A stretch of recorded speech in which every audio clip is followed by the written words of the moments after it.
Hello, it's Debbie Carberry here from debbiecarberry.com.au, and it is really good to see you today.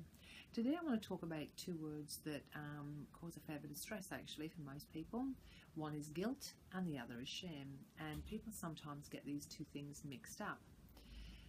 Let's go into a definition to start with. So guilt is generally I did something wrong. So, I may have made a mistake, I may have had an error in judgment and I regret what I've done. And so guilt is a feeling that comes after that, where we feel like we haven't done what we would have liked to have done.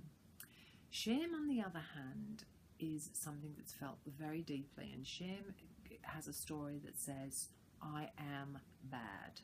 I am bad. It's me that is not okay. Not what I've done, but me personally.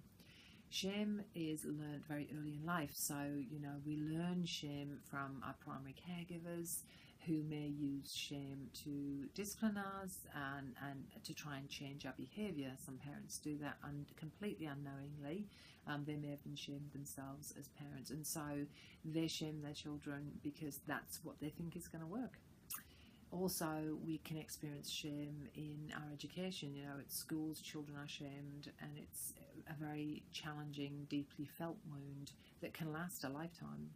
In addition to that, of course, as adults we can feel shame from maybe from our employment, where we have been called out on something publicly, and it's been extremely shaming.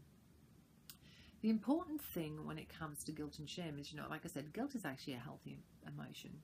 Shame is a very crippling emotion, and I guess when we feel the wash of shame, and I think it is the wash of shame, it's felt really physically in our bodies. It can be real heat in our bodies, it can feel tightness in our chest, our throat can get tight.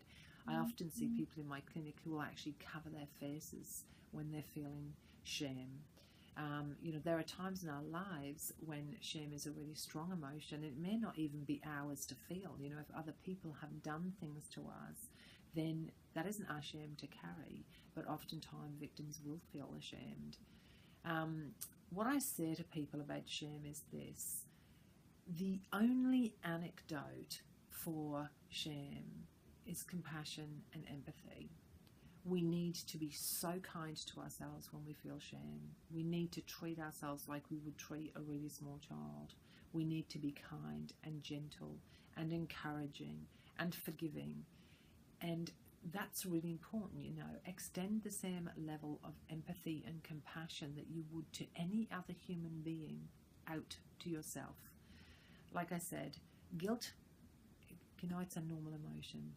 Shame is a crippling emotion that can really bring us to our knees.